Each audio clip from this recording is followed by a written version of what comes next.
Сәлеметсіздер ме, құрметті оқушылар? Бүгін шеңбердің теңдеуі тақырыбын қарастырамыз.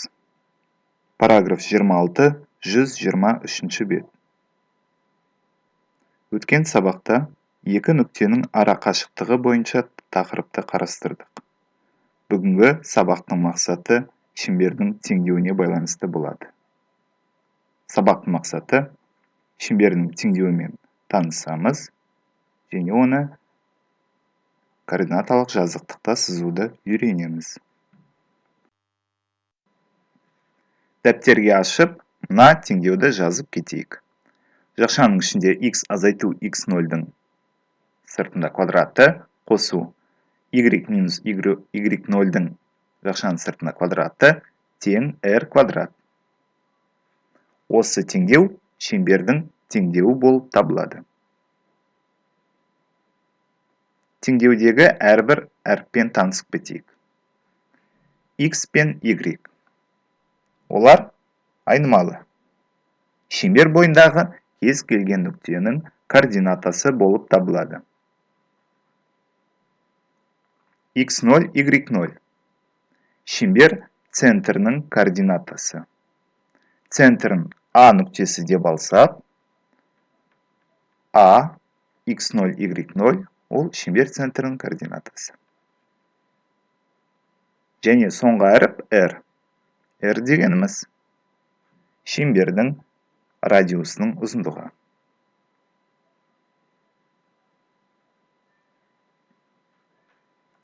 Егер шеңбердің центрінің координатасы координаталар басында жатса, ал координаталар басының x0, y0 нөлге тең екенін білеміз.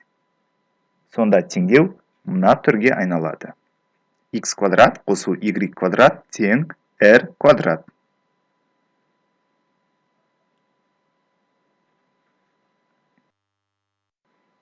Бірінші мысал. X азайту 2-ның жақшаның сыртына квадрат қосу.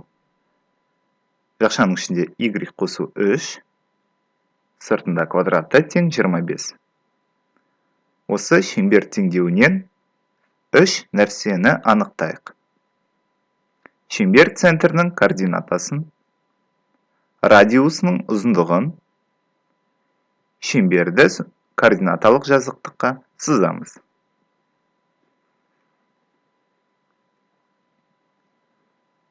А сынан бастайық. Жақшаның ішіндегі айнымалының қасындағы сандар ол шеңбер центрінің координатасы. Бірінші тұрған 2. Яғни x0-іміз 2-ге тең.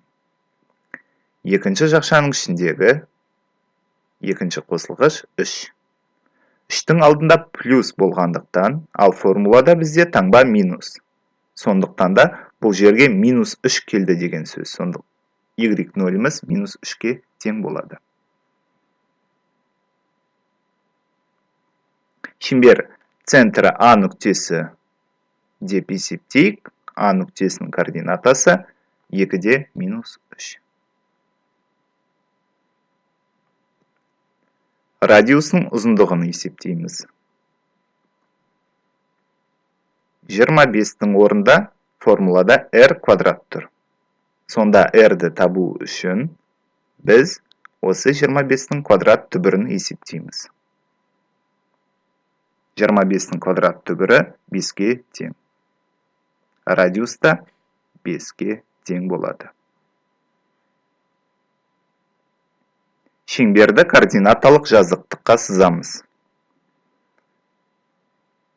2 осьтен тұратын жазықтық x абсцисса y ординаты. Алдымен шеңбер центрін табайық. Оның координатасы 2 мен минус 3.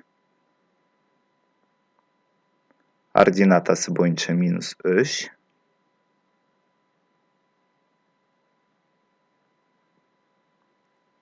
Осылай А нүктесі табылды.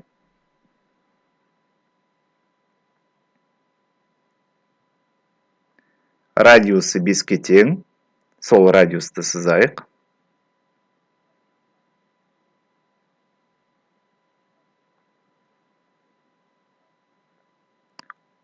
осыдан кейін циркульдің көмегімен А нүктесі центрі болатындай радиусы 5-ке тең шеңбер сызамыз.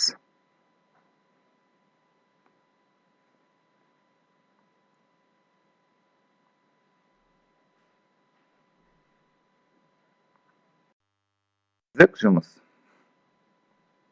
Мысалды қолданып, оқулық бойынша келесі тапсырмаларды орындайық. Номер 4, номер 5, номер 10.